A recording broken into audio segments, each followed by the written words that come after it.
The afternoon sun beat down on the dusty streets of Calico, California, in late May of 1883, and Henry Emmett hadn't meant to stop for more than a drink and some grain for his horse. But then he saw her smile, and everything changed.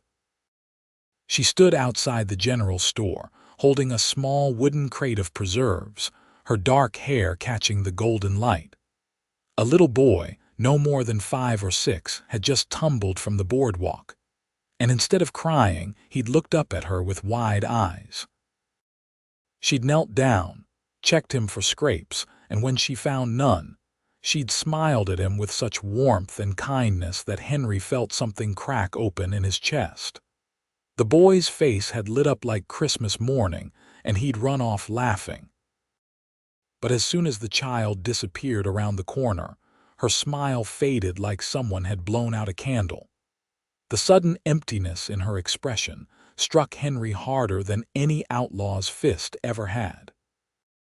He stood there in the middle of the street, his hand still on his horse's reins, unable to look away. She straightened her simple gray dress, adjusted the crate in her arms, and walked back into the store with her head down, shoulders slightly hunched as though carrying an invisible weight far heavier than the preserves.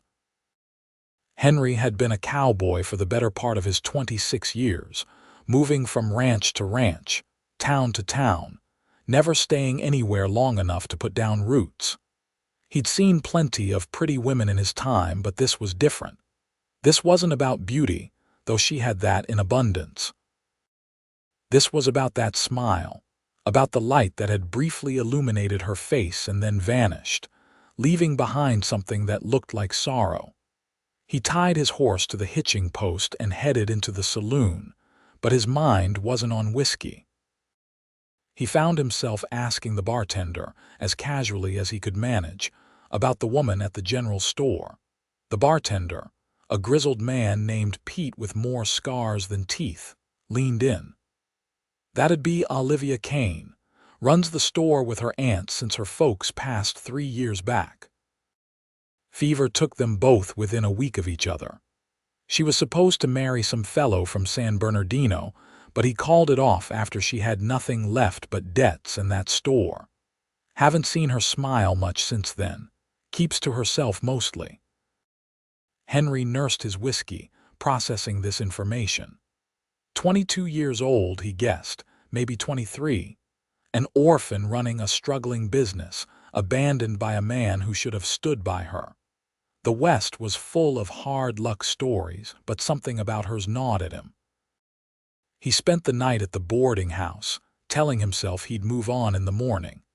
But morning came, and he found himself walking past the general store, glancing through the window. Olivia stood behind the counter, helping an older woman select fabric. Her face was pleasant but blank, professional but distant. For 3 days, Henry lingered in Calico, taking odd jobs to justify his stay. He fixed a broken fence for the livery, helped unload a freight wagon, did anything to keep himself occupied while he figured out what he was doing. Each day, he found excuses to walk past the general store. He started to notice patterns. Olivia opened the store at 7 in the morning and closed it at 6 in the evening. She lived in the rooms above with her aunt, a stern-looking woman named Martha who seemed to regard the world with perpetual suspicion. On the 4th day, Henry finally entered the store. The bell above the door chimed, and Olivia looked up from her ledger. Up close, he could see the faint shadows under her hazel eyes, the way her hands moved with efficient precision, no wasted motion. "Can I help you?" Her voice was soft, polite, carefully neutral. "I need some supplies," Henry said, though he'd stocked up 3 days ago. "Trail provisions. Jerky, hardtack, coffee if you have it." "Of course." She moved through the store with practiced ease, gathering the items. "Heading out soon, maybe. Maybe not. Depends on whether I can find work around here." She nodded, clearly not interested in his plans one way or another. She wrapped his purchases in brown paper and twine, her fingers quick and nimble. When she told him the price, he paid without haggling, which seemed to surprise her slightly. "You're new in town," she said, not quite a question. "Henry Emmett. Been here about 4 days now. Olivia Kane." She didn't offer her hand, and he didn't expect her to. "Welcome to Calico, Mr. Emmett." He wanted to say something more, something that might bring back that smile he'd seen, but words failed him. Instead, he thanked her and left, feeling like he'd somehow already failed a test he hadn't known he was taking. That evening, Henry found work at the Crawford Ranch, about 5 miles outside of town. The foreman, a weathered man named Dutch, needed hands for the summer gather and drive. The pay was decent, and more importantly, it meant Henry could stay in the area for at least a few months. The work was hard and familiar, long days in the saddle under the relentless California sun, pushing cattle through the scrubland, mending fences, breaking horses. Henry was good at it, had been doing it since he was 14. But now his thoughts kept drifting back to town, to the woman in the general store who'd forgotten how to smile. Every Saturday, the ranch hands got time off to go into Calico. Most of them headed straight for the saloon and didn't leave until Sunday morning. Henry went to the general store instead. He started small. The first Saturday, he bought a new shirt he didn't need. The second, a better hat to replace his perfectly serviceable one.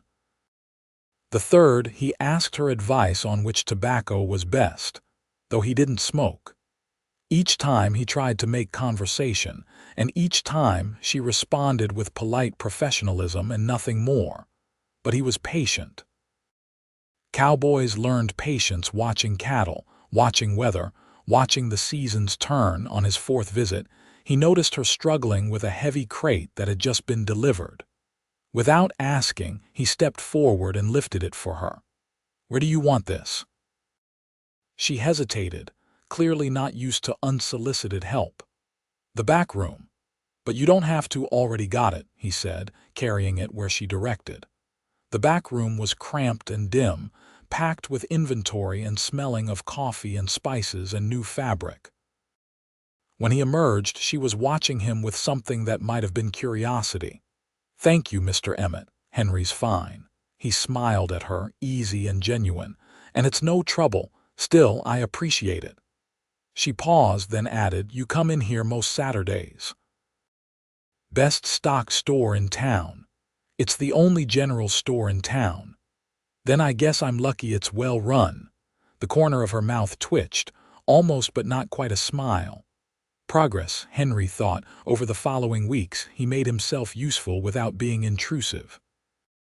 He'd carry heavy items, reach high shelves, help unload delivery wagons when he happened to be there. He never asked for anything in return, never lingered longer than was appropriate. Slowly, gradually, Olivia began to relax around him just slightly. One Saturday in late July, he found her standing outside the store, staring at the wooden sign above the door. One of the chains had broken, leaving it hanging at an awkward angle. "I can fix that," Henry offered. She turned, startled. She hadn't heard him approach. "Oh, I couldn't ask you to. You're not asking. I'm offering." He was already assessing what he'd need. "You got a ladder and some chain," she did, and within an hour he had the sign hanging straight and secure. When he climbed down, he found her watching him with an expression he couldn't quite read.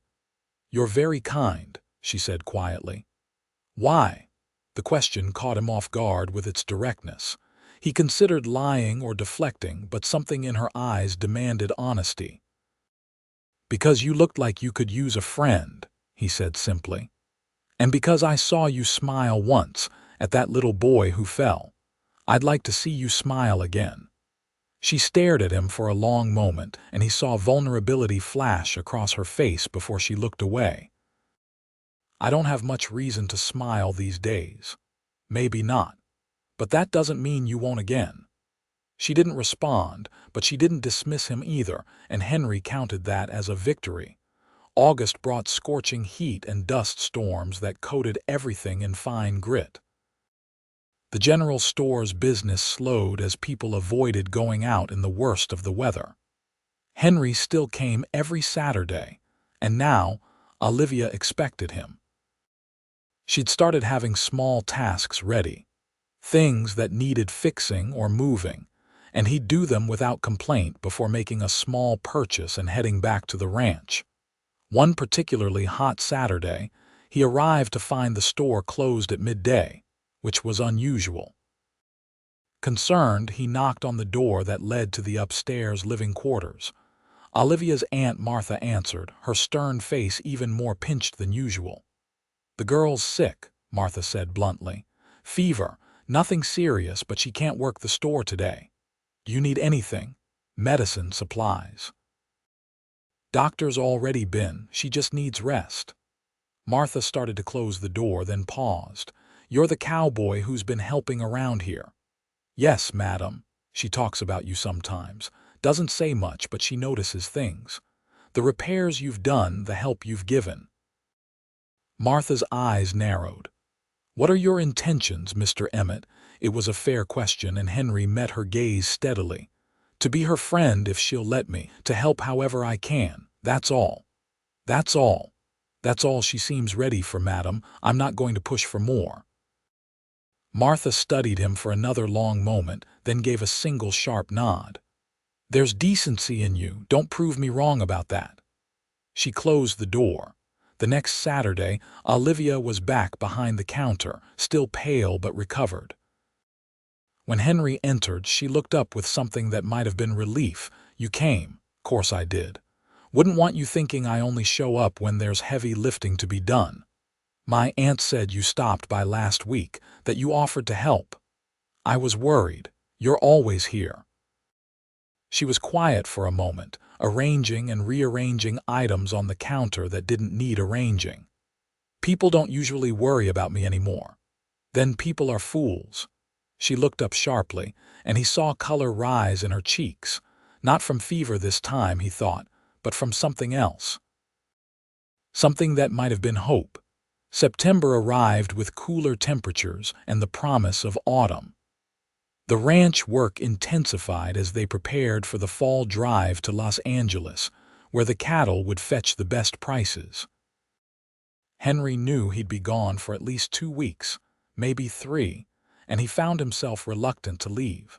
The Saturday before the drive, he came into the store with a purpose beyond his usual visit. Olivia was helping another customer, and he waited patiently until they left. "I'll be gone for a while," he said without preamble. "Cattle drive to Los Angeles. We leave Monday." Something flickered in her eyes. Disappointment. "That's good work. Good pay, I imagine." "It is. But I wanted you to know so you wouldn't think I just stopped coming around." "You don't owe me explanations about your comings and goings, Mr. Emmett." "Henry," he corrected gently. "And maybe I don't owe you, but I wanted you to know anyway." She studied him, and for the first time since that day he'd seen her smile at the little boy, he saw her expression truly soften. "I'll miss your help around here. You've made things easier. Just your help." The question was bold, perhaps too bold, but he was leaving in 2 days and might not be back for weeks. "No," she said quietly, honestly. "Not just the help." His heart kicked against his ribs like an unbroken horse. "When I get back, would you let me take you to dinner?" The hotel restaurant, nothing fancy but respectable. She hesitated, and he could see the war in her eyes, fear fighting against something else, something that wanted to say yes. "People will talk," she finally said. "People always talk. Let them. I'm not sure I'm ready for whatever you might be hoping for. Then we'll take it slow, just dinner, just 2 friends sharing a meal." "Friends," she repeated, testing the word. "To start with," he said honestly. "But yes, friends at least." She took a breath, and he saw her decide, saw her choose courage over fear. "All right. When you get back, dinner." He smiled so wide he probably looked like a fool, but he didn't care. "I'll make it the fastest drive in California history." Despite his words, Henry couldn't rush 1,000 head of cattle through the California hills, no matter how motivated he was. The drive took 18 days total, counting the journey there and back. They lost only 12 head to various misfortunes, which Dutch counted as a successful trip. The cattle sold well in Los Angeles, and each hand got their share of the profit. Henry spent some of his earnings on new clothes, his first truly good set in years. A proper suit jacket, clean trousers, a shirt that hadn't been mended a dozen times. He got a shave and a haircut at a real barber, not just Dutch's shears in the bunkhouse. When the other cowboys teased him about primping for a woman, he took it good-naturedly. The day they rode back into Calico, exhausted and dusty from the trail, Henry went straight to the boarding house to clean up properly. Then, dressed in his new clothes and with his heart hammering nervously, he walked to the general store. It was late afternoon and the store was empty of customers. Olivia stood at the counter, recording something in her ledger. She looked up when the bell chimed and her eyes widened slightly when she saw him. "Henry, you're back. Told you I would be." He removed his hat, suddenly nervous in a way that facing stampedes had never made him. "The offer for dinner still stands if you're still willing." She closed her ledger carefully, precisely. He could see her hands trembling slightly. "I am. When?" "Tonight." "I know it's short notice, but I've been thinking about this meal for 18 days straight." A smile touched her lips, small but real. "Tonight would be fine. The store closes at 6. I'll be here at 6:15. He was there at 6:10, unable to wait any longer. Olivia emerged from the store wearing a dress he hadn't seen before, a dark blue that brought out the color in her eyes. She'd done something different with her hair, pulling it back but leaving soft curls around her face. "You look beautiful," he said, and meant it. She ducked her head, but he caught the pleased expression before she hid it. "Thank you.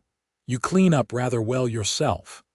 The walk to the hotel restaurant took only a few minutes, but Henry stretched it out, walking slowly, pointing out changes in town that had happened while he was gone. A new coat of paint on the church. A section of boardwalk that had been repaired. Small things, but they filled the silence and seemed to help her relax. The hotel restaurant was the nicest establishment in Calico, which wasn't saying much, but it was clean and respectable. The owner, a thin man named Gerald, showed them to a corner table with a view of the street. Several other diners glanced their way, and Henry saw her back straighten slightly. "You all right?" he asked once they were seated. "People are watching." "Let them. We're just two people having dinner. In this town, that's news enough." But she didn't seem as bothered as he'd feared.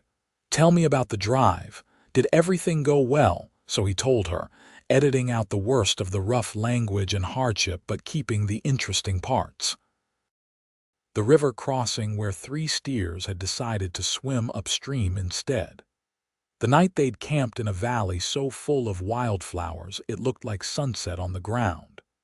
The young hand who'd gotten his first taste of city life in Los Angeles and spent all his pay on a bowler hat. Olivia listened, asking questions, seeming genuinely interested. When their food came, simple but well-prepared beef and potatoes, she told him about the store, about the challenges of keeping inventory balanced and customers satisfied. "There's a satisfaction in it," she said, "when everything's organized just right, when you can find exactly what someone needs.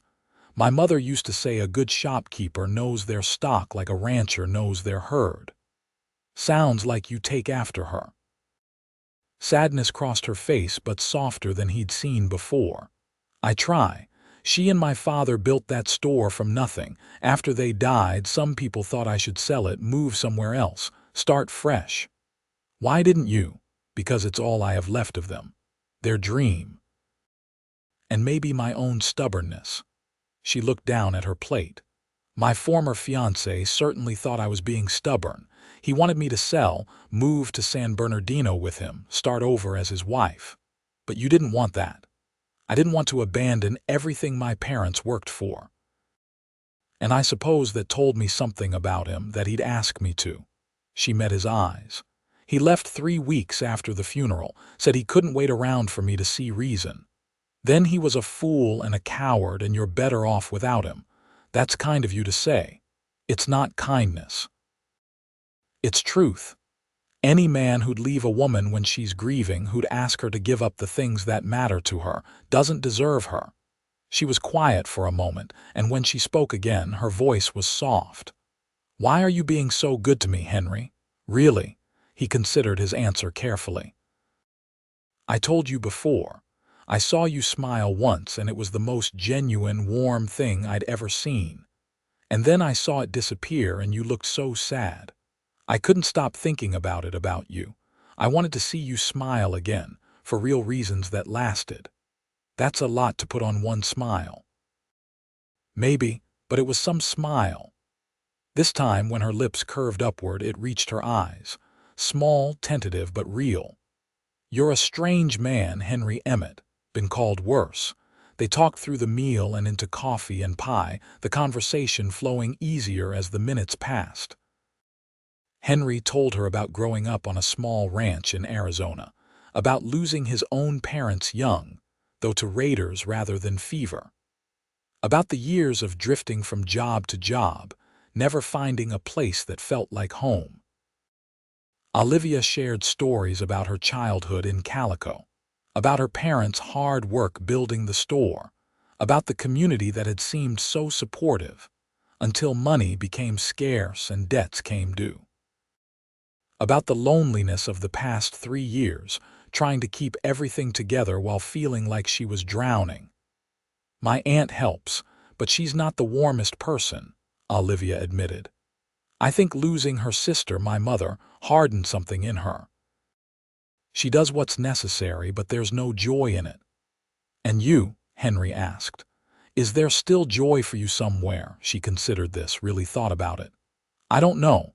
I think I forgot how to find it. Everything became about surviving, keeping the store open, paying creditors. There wasn't room for anything else. Maybe it's time to make room. She looked at him across the table, her hazel eyes searching his face. Is that what you're offering? Joy? I'm offering friendship, companionship, someone who thinks you deserve to smile. He reached across the table, not quite touching her hand, but close. The rest, whatever else might come, we'll figure out as we go. I'm not very good at this, she said quietly, at letting people in, at trusting. I'm not asking for your trust all at once. Just a chance to earn it, piece by piece. She studied him for a long moment, then placed her hand in his. Her skin was soft despite the work-roughened calluses, warm despite the evening chills seeping through the windows. All right, she said. A chance. Walking her home through the darkened streets of Calico, their hands still joined, Henry felt something settle in his chest. Purpose, maybe, or the beginning of belonging. The next months unfolded with a gentle rhythm that suited them both. Henry continued working at the Crawford Ranch, coming into town every Saturday without fail. Sometimes he took Olivia to dinner again. Other times they walked together in the evening, talking about everything and nothing.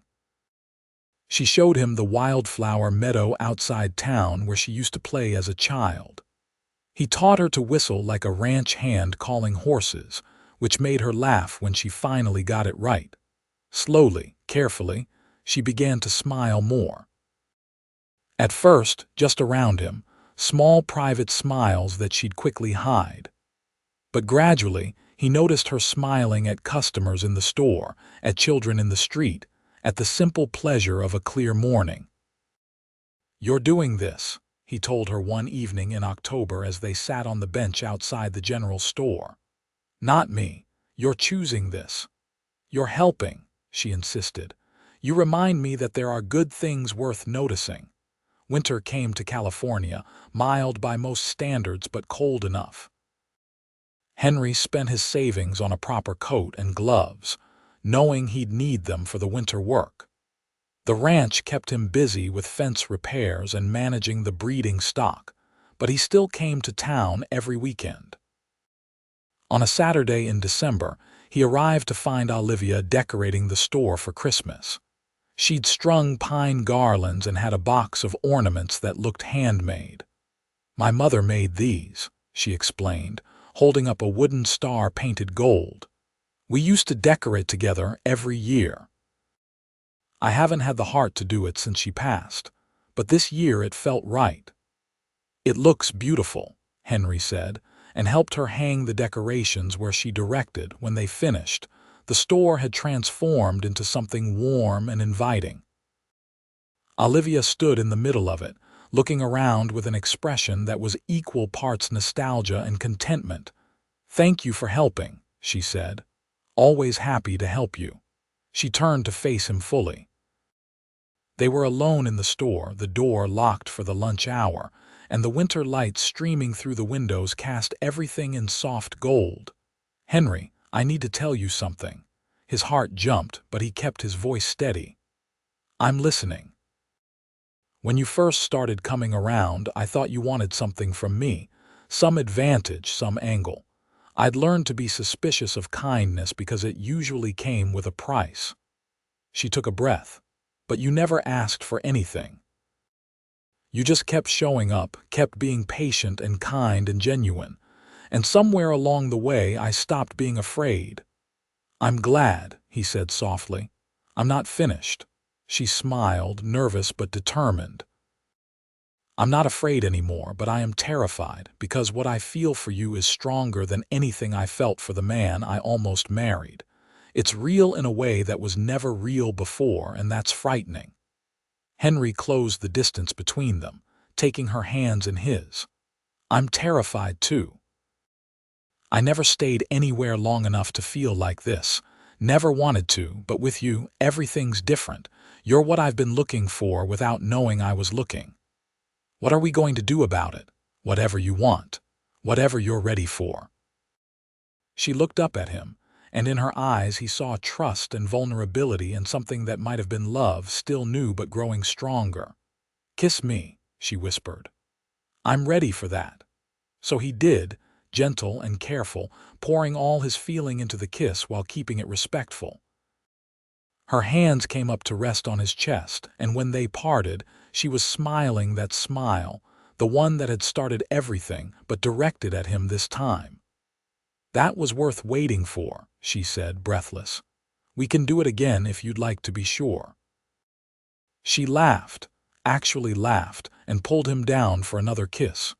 Christmas came and went, and Henry spent it with Olivia and her aunt. Martha had warmed to him considerably, especially after Olivia admitted they were courting. The old woman had even smiled, just barely, when Henry brought gifts. A new shawl for Martha, and a set of books for Olivia that he'd ordered special from San Francisco. Olivia gave him a hand-knitted scarf in shades of brown and blue. "I haven't knitted in years," she admitted.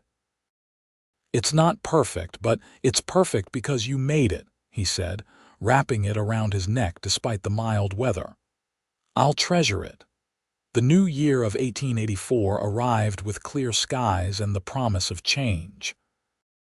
Henry had been at the Crawford Ranch for nearly 8 months, longer than he'd stayed anywhere since leaving home. Dutch offered him a permanent position as assistant foreman, with better pay and a small cabin on the ranch property instead of the crowded bunkhouse. Henry accepted, seeing it as a sign. He was building something here, putting down roots. He was building a life, and he wanted Olivia to be part of it. In February, on a Sunday afternoon when the store was closed, he took her to see the cabin. It was small but well built, with 2 rooms and a fireplace, a far cry from the cramped bunkhouse cots he'd been used to. "It's not much," he said, "but it's mine." "Well, comes with the job, but still." Olivia walked through the rooms, touching the walls, looking out the windows at the hills beyond. "It's wonderful, Henry. You must be proud." "I am, but it feels empty, feels like it's waiting for something. She turned to look at him, and he saw that she understood what he was really saying. "I love you," he said, the words coming easier than he'd expected. "I've loved you since the moment I saw you smile at that little boy. I love your strength and your kindness and the way you fought to keep your parents' dream alive. I love how you're learning to laugh again, to find joy, and I want to spend the rest of my life making sure you keep smiling." Tears gathered in her eyes, but she was smiling through them. "I love you too. I think I have for months, but was too afraid to admit it. Don't be afraid, not of this. I'm not anymore." She crossed to him, taking his hands. "Ask me properly." So Henry got down on one knee right there in the empty cabin, on the rough wooden floor with dust motes dancing in the February sunlight. "Olivia Kane, would you do me the honor of becoming my wife? I promise to work hard, to be faithful, to make you smile every day for the rest of our lives." "Yes," she said, pulling him up and into her arms. "Yes, absolutely yes." They were married in April, in the little church in Calico with half the town in attendance. Olivia wore her mother's wedding dress, altered to fit, and carried wildflowers from the meadow where they'd walked together. Henry wore his suit and couldn't stop grinning like a fool. Martha gave them her blessing, even managed a few tears during the ceremony. Dutch and the ranch hands attended, cleaned up and mostly sober.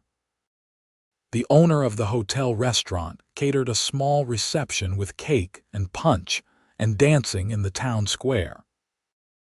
When Henry and Olivia danced their first dance as husband and wife, he looked down at her glowing face and thought about that first smile, how it had grabbed hold of his heart and never let go. "What are you thinking?" she asked, her hand warm in his. "That I'm the luckiest man alive. That you're the most beautiful thing I've ever seen. That I can't wait for our life together." "Our life," she repeated, smiling. "I like the sound of that." They moved into the cabin together, Olivia bringing her most precious belongings and arranging them until the space felt like home. Martha agreed to run the general store, with Olivia helping on weekends and ordering inventory. It was a good arrangement that let Olivia keep her parents' legacy alive while building her new life with Henry. The cabin came alive under Olivia's touch. Curtains appeared in the windows, rugs on the floor, her mother's quilts on the bed. She planted a garden in the spring, herbs and vegetables and flowers. Henry built her shelves for her books and a porch where they could sit in the evenings and watch the sunset. Their life fell into a comfortable rhythm. Henry worked the ranch, coming home each evening to find Olivia waiting with dinner and stories about her day. On Saturdays, they go into town together, helping Martha at the store before having dinner at the hotel or with friends. Sundays were for church and rest, for walking in the hills or reading together on the porch. In late summer, Olivia started feeling sick in the mornings. She tried to hide it, but Henry noticed everything about her.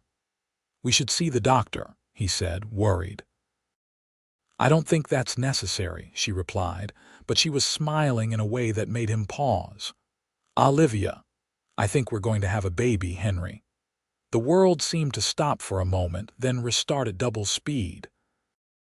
Henry whooped with joy, picking her up and spinning her carefully before setting her down and immediately apologizing, worried he'd been too rough. She laughed at his concern. "I'm pregnant, not made of glass." "I know, but still, we have to be careful. You have to rest more." "Let me do more around the house." "Henry Emmett, I am not spending the next 6 months sitting idle." 7 months, he corrected. "And I know you won't sit idle, but let me take care of you, please." She softened, touching his cheek. "We'll take care of each other, like we always do." The pregnancy progressed smoothly through the fall and into winter. Olivia's belly grew round, and Henry found himself talking to it, telling their unborn child about the ranch, about the world it would soon enter. Olivia would laugh and rest her hands on his head while he pressed his ear to her stomach, hoping to hear something. In March of 1885, on a clear morning with the scent of spring in the air, Olivia's pains started. Henry rode for the doctor while Martha stayed with her niece, and by the time he returned, everything was happening fast. The doctor, a capable woman named Sarah Mills who'd come west from Boston 5 years prior, took charge. Henry was banished to the porch, where he paced and worried and prayed. Dutch rode out to check on him, offering whiskey and awkward comfort. "Women have been doing this since the dawn of time," Dutch said. "Your girl's strong. She'll be fine." Henry wanted to believe it, but the hours dragged on and fear gnawed at him. He'd faced stampedes and storms and all manner of danger, but nothing had ever terrified him like the thought of losing Olivia. Finally, as the sun set and painted the sky orange and gold, he heard it. A baby's cry, strong and insistent. Dr. Mills appeared at the door, smiling. "You have a son, Mr. Emmett, a healthy, loud son, and your wife is doing wonderfully." Henry rushed inside to find Olivia propped up in bed, exhausted but radiant, holding a tiny bundle. Martha stood nearby, tears streaming down her usually stern face. "Come meet your son," Olivia said softly. Henry approached on shaking legs and looked down at the small red face, eyes squinted shut, mouth open in a yawn. His son. Their son. "He's perfect," Henry whispered. "He has your nose," Olivia said. "Poor kid." She laughed, tired but happy. "I was thinking we could name him after your father." "What was his name?" James Emmett." Henry touched the baby's tiny hand, marveling when the little fingers wrapped around one of his. "James it is." Those early months with baby James were exhausting and wonderful in equal measure. Henry had never been around babies much, but he learned quickly, helping with feedings and changings and walking the floor when James had colic. Olivia bloomed in motherhood, her smiles coming freely now, especially when watching Henry fumble adorably with their son. Martha visited often, softening even further around her great-nephew. The stern woman Henry had first met had been replaced by someone who actually cooed at babies and knitted impossibly small booties. As James grew, Henry marveled at every milestone. The first smile, directed at Olivia. The first laugh, startled out of him when Henry made a silly face. The first time he rolled over, then crawled, then pulled himself up on wobbly legs. "He's going to be walking before we know it," Olivia said one evening, watching James cruise along the furniture. "Then running, then riding. Growing up too fast. That's what children do." She leaned against Henry, his arm coming around her automatically. "Are you happy? Happier than I ever thought possible. You, more than I can say." She tilted her face up to kiss him. "You kept your promise, you know. You said you'd make me smile every day, and you have. Even on the hard days, especially on the hard days. That's an easy promise to keep when you're the most wonderful woman in California. Just California, not the whole country, the whole world," he amended, kissing her again. The years rolled on with the steady reliability of the seasons. James grew into a bright, energetic boy who loved horses and following his father around the ranch. Henry taught him to ride when he was 4, started him on ranch chores when he was 6. The boy took to it naturally, showing the same patience with animals that Henry had. When James was 7 in the spring of 1892, Olivia discovered she was pregnant again. This time, the pregnancy was harder. She was older now, 31 to Henry's 35, and the exhaustion hit her harder. Henry insisted she rest more, took over more of the household duties, worried constantly. In November, their daughter arrived, smaller than James had been but fierce from the start. They named her Rose after Olivia's mother, and she had her mother's hazel eyes and dark hair. "Now I'm outnumbered," Henry joked, looking at his two girls, wife and daughter. Poor James too, Olivia said, cradling Rose. 2 against 2. James, peering at his baby sister with curiosity, seemed unbothered. I'll protect her, he declared seriously. No one will ever hurt her. That's my boy, Henry said proudly. Rose proved to be a different child than James had been. Where he was steady and thoughtful, she was impulsive and bold. By the time she could walk, she was trying to climb everything. She had no fear of horses, no fear of anything really, which kept Henry in a constant state of mild panic. She gets that from you, Olivia teased. That stubborn determination. She gets the fearlessness from you. You're the bravest person I know. Me, I'm not brave. You rebuilt your life from grief. You took a chance on a drifting cowboy. You brought 2 lives into this world. That's brave, Olivia. That's the bravest thing there is. The general store continued to thrive under Martha's management, with Olivia still making major decisions and handling the business side. The debts that had once seemed insurmountable were long paid off. The store had become profitable enough that Martha hired help, giving herself and Olivia more freedom. The Crawford Ranch prospered too.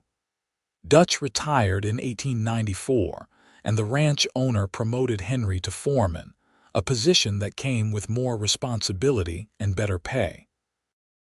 It also came with a larger house, which the growing family needed. They moved from the cabin to a proper house with 4 bedrooms, a real kitchen, and a porch that wrapped around 3 sides. Olivia made it beautiful, just as she had the cabin.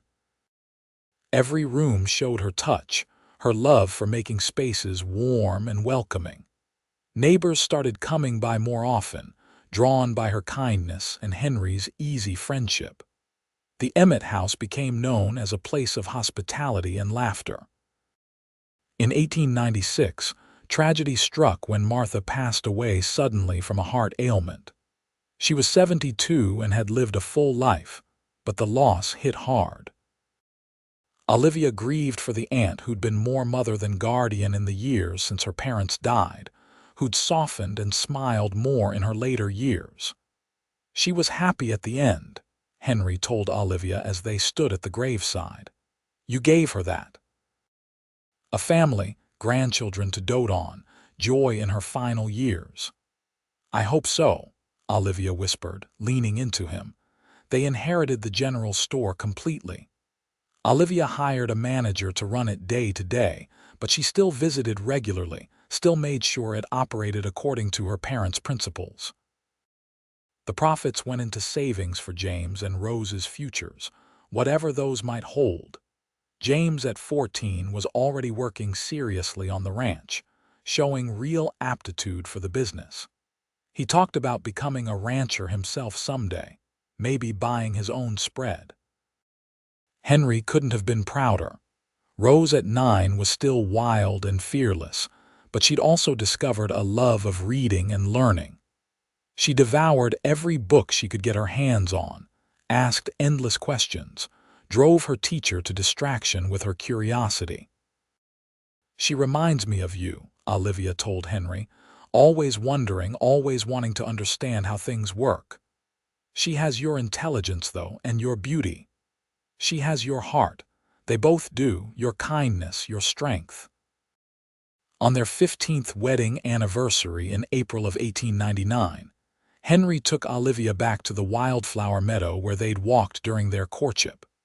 It was carpeted in blooms, gold and purple and white, stretching to the horizon.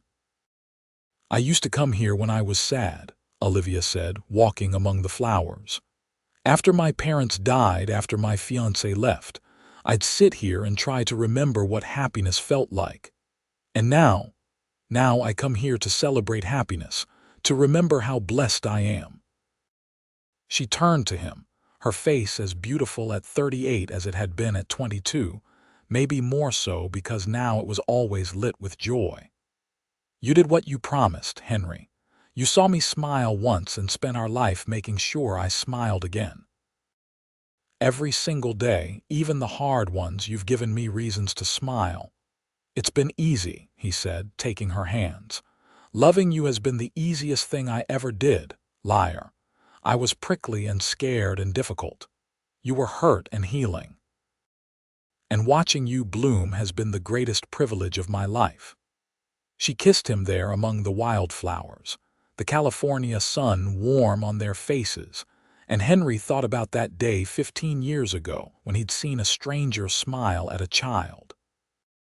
How that one moment had changed everything, had given him a purpose and a home and a family. "What are you thinking about?" Olivia asked, always able to read his expressions. "About smiles, about how one smile can change a whole life. Yours changed mine too, you know.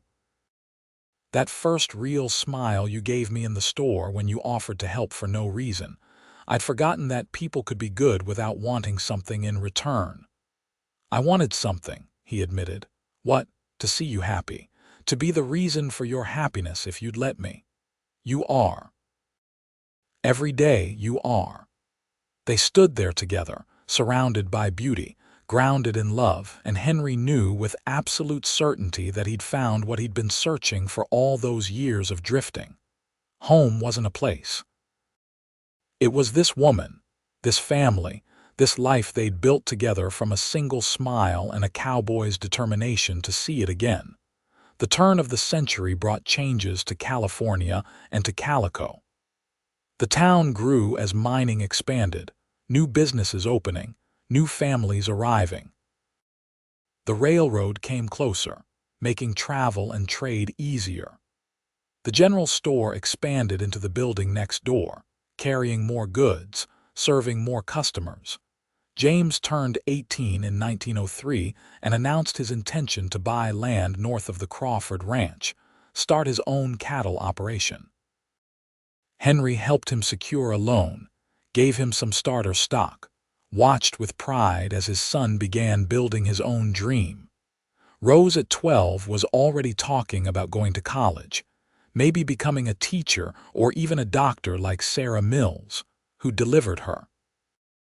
Olivia encouraged her daughter's ambitions, wanting Rose to have choices she'd never had.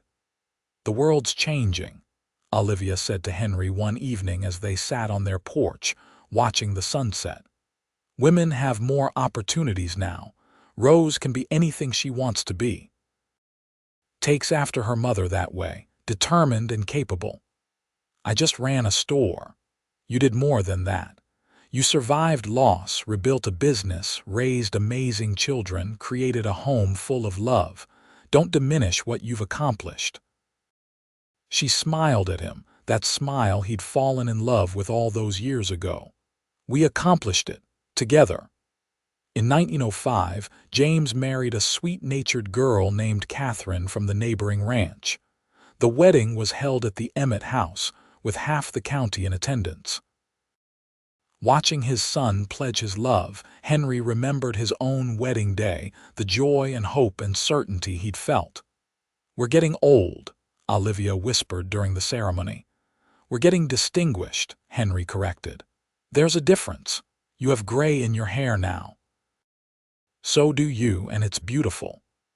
The next year brought news that Rose had been accepted to a teaching college in San Francisco. It was far from home, farther than she'd ever been, and Olivia worried. "What if something happens? What if she needs us?" "Then we'll be on the next train," Henry assured her. "But she's strong and smart. She'll be fine." Rose left in September, and the house felt empty without her whirlwind energy. But she wrote weekly letters full of excitement about her classes, her new friends, the wonders of the city. Olivia read each letter multiple times, sharing every detail with Henry. In 1907, when Henry was 50 and Olivia was 46, they became grandparents. James and Catherine welcomed a son they named Henry after his grandfather.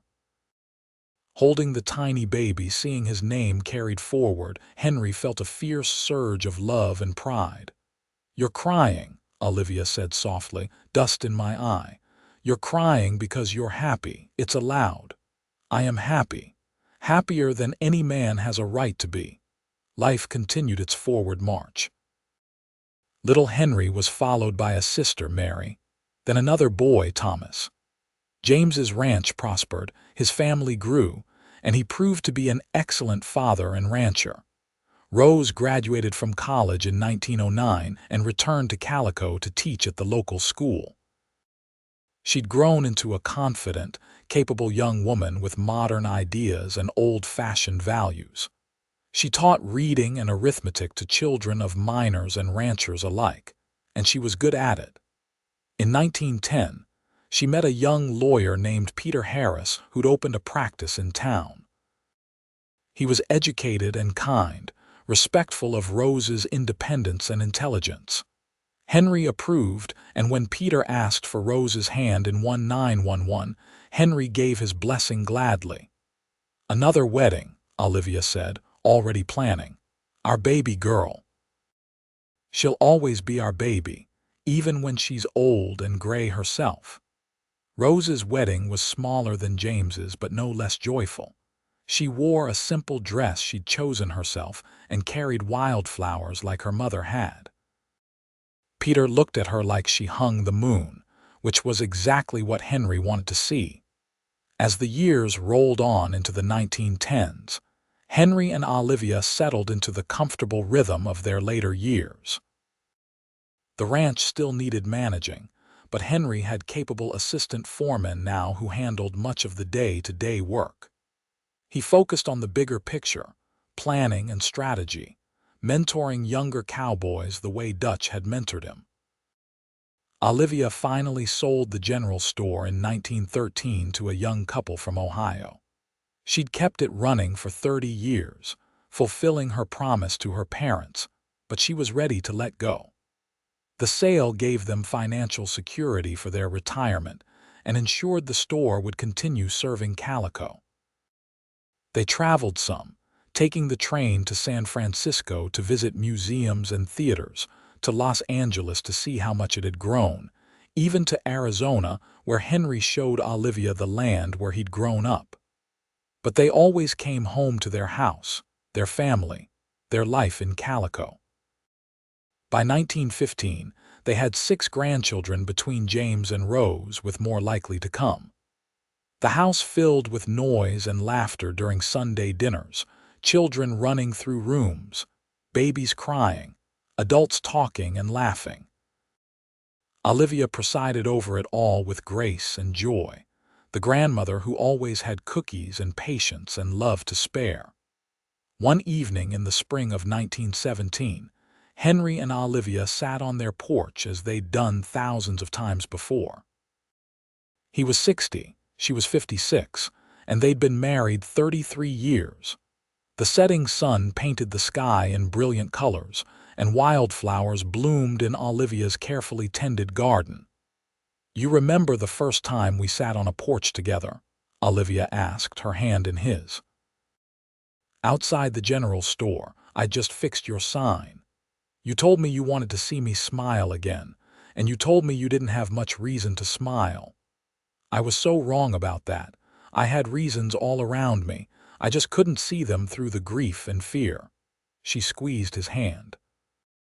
"You helped me see them. You gave me new reasons every day. You did the same for me. I was drifting before I met you, no roots, no home. You gave me a place to belong. We gave each other a life," she said softly. "A beautiful, full, blessed life." They sat in comfortable silence, watching the light fade and the stars emerge. Somewhere in the house, one of the grandchildren laughed. A horse whinnied in the stable. The evening breeze carried the scent of flowers and grass and home. "If you could go back," Henry said, "to that day I first walked into your store, would you change anything?" Olivia considered this seriously. "I might smile at you sooner, save us both some time. The waiting was worth it." "Yes, it was." She looked at him, her eyes still as bright and beautiful as they'd been 35 years ago. "Every moment has been worth it. The hard times made the good times sweeter. The struggles made the triumphs matter more. I wouldn't change a single thing." Not even my terrible cooking that first year we were married, she laughed. Well, maybe that. You nearly poisoned us both with that stew. In my defense, I'd never cooked anything more complicated than coffee over a campfire. And now you make the best biscuits in the county. Only because you taught me. They smiled at each other, decades of shared memories and inside jokes and deep abiding love passing between them. Henry raised her hand to his lips and kissed it gently. Thank you, he said. For what? For taking a chance on a dusty cowboy. For letting me love you, for building this life with me, for smiling. Thank you for seeing me when I felt invisible, for being patient when I was difficult, for keeping your promise every single day. She leaned her head on his shoulder. I love you, Henry Emmett. I love you too, Olivia Emmett. Today, tomorrow, forever. The years continued to pass with the gentle inevitability of seasons turning. In 1920, they celebrated their 36th anniversary surrounded by children and grandchildren, now numbering 8 with the arrival of Rose's third child. Henry retired fully from ranch work that year, turning over the foreman position to a capable younger man. He and Olivia spent their days tending the garden, reading, taking slow walks through the wildflower meadow, playing with grandchildren, and simply enjoying each other's company. In 1923, James made his father a partner in his ranch, wanting to honor all the help and guidance Henry had given over the years. The gesture moved Henry deeply, seeing his son thrive and succeed beyond even what he'd hoped. Rose's husband Peter became a judge, and their family prospered as well. Their children were bright and ambitious, carrying forward the values Henry and Olivia had instilled. In the spring of 1925, Henry woke one morning to find Olivia still sleeping beside him, her face peaceful in the early light. He studied her, as he'd done countless mornings, marveling at how he'd gotten so lucky. The lines on her face told stories of laughter more than sorrow. The silver in her dark hair caught the light like precious metal. She stirred, opening her eyes to find him watching her. "Good morning," she murmured, smiling sleepily. "Good morning, beautiful. You're biased. Doesn't make it less true." She stretched, then curled against him. "What should we do today? Whatever we want. That's the beauty of retirement. The garden needs weeding. It can wait. We could visit James and the children. We could. Or we could just stay here, be lazy, enjoy the quiet. I like that idea." She tilted her face up for a kiss, which he gladly gave. "We've earned some lazy days." They spent the morning in bed, talking and laughing like newlyweds.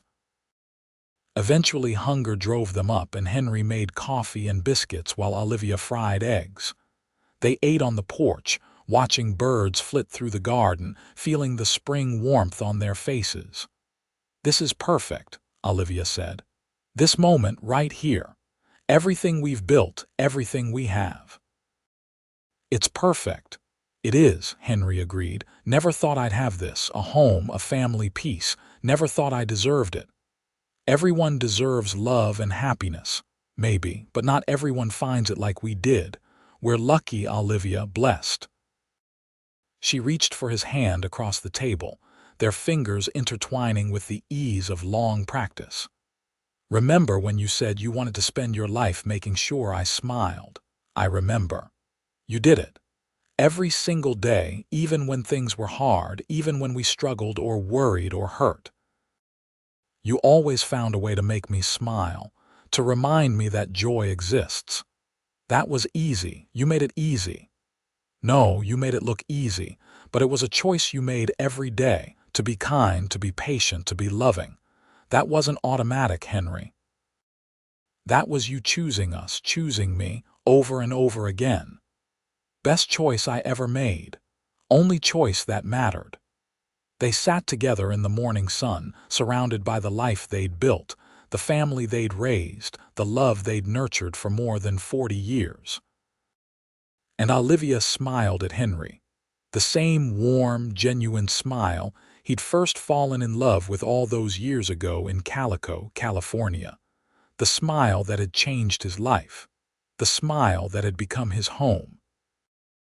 In the summer of 1927, they celebrated their 43rd wedding anniversary with a grand party that Rose and James organized. 3 generations gathered at the Emmett house, which rang with laughter and music and love. Henry, now 70, and Olivia, 66, sat in places of honor while their children toasted them, and their grandchildren, now numbering 10, performed songs and recitations. "To our parents," James said, raising his glass, "who showed us what love looks like, what commitment means, what family is supposed to be." "To our parents," Rose echoed, "who gave us roots and wings, who taught us to be strong and kind, who built a legacy of love that will outlast us all." Everyone drank, and Henry felt his eyes grow damp. Olivia squeezed his hand, her own eyes shining. "We're the lucky ones," Henry whispered to her. "Look at all of this. All these beautiful people, all this love. We did this." "We did," she agreed. "Together." Late that night, after everyone had gone and the house was clean and quiet again, Henry and Olivia lay in bed, exhausted but happy. "That was wonderful," Olivia said. "Overwhelming but wonderful. Our family, our legacy." "Do you ever think about that day you first came to Calico, about how different life could have been if you just kept riding, sometimes, usually to marvel at how close I came to missing all of this? If I'd left a day earlier, if I'd been less stubborn, if I hadn't seen you smile at that little boy." "Fate," Olivia said, "or providence, or just luck." "Love," Henry corrected. "That's what it was. Love at first smile and every smile after." The years grew shorter but no less sweet. They moved a bit slower, rested more often, but their love remained constant. In 1930, they welcomed their first great-grandchild, James's eldest son, having married and started his own family. Holding the tiny baby, 4th-generation Emmett, Henry felt the weight of time and the lightness of joy in equal measure. By 1932, Henry's health began to fail. Nothing dramatic, just the slow wearing down of a body that had worked hard for 7 decades. He spent more time in his chair, less time walking. But his mind stayed sharp and his love for Olivia never dimmed. Olivia, always his caretaker, fussed over him constantly, making sure he took his medicine, ate properly, didn't overexert himself. Henry bore it with good humor, knowing it came from love. "You're hovering," he'd say. "Someone has to look after you. I've been looking after myself for 75 years. And now it's my turn to look after you. Hush and eat your soup." In the spring of 1933, Henry knew his time was growing short. He could feel it in his bones, in the way simple tasks exhausted him. But he wasn't afraid. He'd lived a full life, a blessed life, and he was ready for whatever came next. What he worried about was leaving Olivia. One evening in April, on a day very like the day they'd married 49 years earlier, Henry asked Olivia to take him to the wildflower meadow one last time. It was difficult, with his failing strength, but James drove them in his automobile and helped Henry to a comfortable spot among the blooms. "Leave us for a bit," Henry asked his son, who nodded and walked back to the car, understanding his father's need for privacy. Henry and Olivia sat among the wildflowers just as they had so many times before. The sun was warm, the breeze gentle, and everything smelled of growth and life. "I'm not going to be here much longer," Henry said quietly. "Don't say that. It's true and we both know it. I'm not afraid, Olivia. I've had more than any man could ask for, but I worry about you. I'll be fine. I'm stronger than I look. I know you are, but promise me something, anything. Promise me you'll keep smiling, keep finding joy. Don't let my leaving take that from you." Tears streamed down her face, but she nodded. "I promise. But Henry, you gave me that. the ability to smile, to find joy. What if I can't do it without you? You can. You could always do it. I just reminded you. He took her hand, his grip weak but warm. Remember that little boy who fell? You smiled at him before you even knew me. The capacity for joy was always in you. I just helped you find it again. You were my joy, she said, her voice breaking. And you were mine. But there's joy in our children, our grandchildren, our great-grandchildren, in flowers and sunsets and memories. Promise me you'll look for it. I promise, she whispered. They sat together until the sun began to set, not speaking, just being present with each other. James eventually came to help Henry back to the car, and they drove home through the gathering dusk. Henry Emmett passed away peacefully in his sleep 2 weeks later, on a quiet morning in early May. Olivia was beside him, as she'd been for 49 years, holding his hand as he slipped away. The funeral was the largest Calico had ever seen. Cowboys and ranchers, storekeepers and teachers, people whose lives Henry had touched over half a century of kindness and integrity. He was laid to rest in the Calico cemetery, under the California sky he'd loved, next to a plot reserved for Olivia when her time came. The months after his death were hard for Olivia. The house felt empty without Henry's presence, without his quiet strength and gentle humor. But she kept her promise. She looked for joy, found it in her children's visits, in her grandchildren's laughter, in the flowers she still tended in her garden. Rose and James wanted her to move in with one of them, but Olivia insisted on staying in the house she'd shared with Henry. It was full of memories, and she wanted to be surrounded by them. She lived 4 more years, full and active years.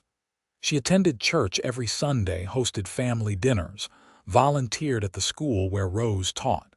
She smiled often, sometimes with tears in her eyes, but she smiled. In the spring of 1937, Olivia Kane Emmett passed away quietly in her sleep, at the age of 76.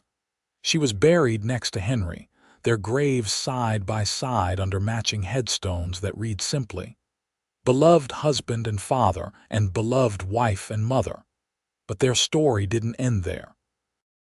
It lived on in James and Catherine, in Rose and Peter, in the 10 grandchildren and 16 great-grandchildren who carried forward the lessons of love and kindness they'd learned. It lived on in the Crawford Ranch, still operating successfully. It lived on in the building that had once been the general store, still serving Calico under different ownership. It lived on in the wildflower meadow where 2 graves eventually appeared, surrounded by the blooms that had witnessed so much of their love. Family members made sure wildflowers always grew there, planting seeds every year, tending the earth so that the flowers Henry and Olivia had loved would always bloom.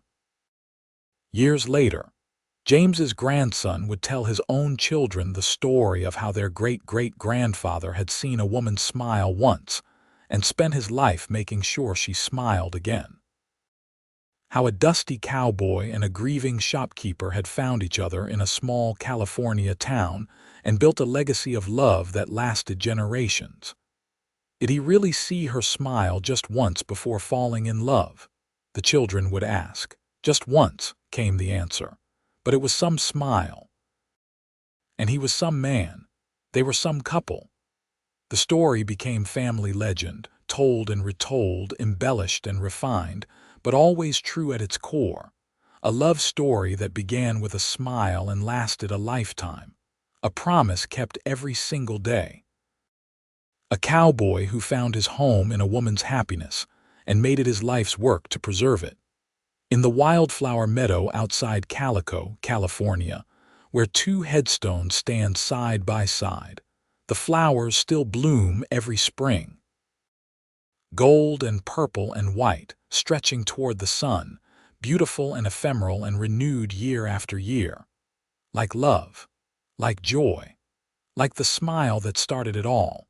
And if you visit on the right day when the wind blows just right through the blooms, you might hear an echo of laughter, a whisper of forever, the sound of a promise kept, a love fulfilled, a life well lived.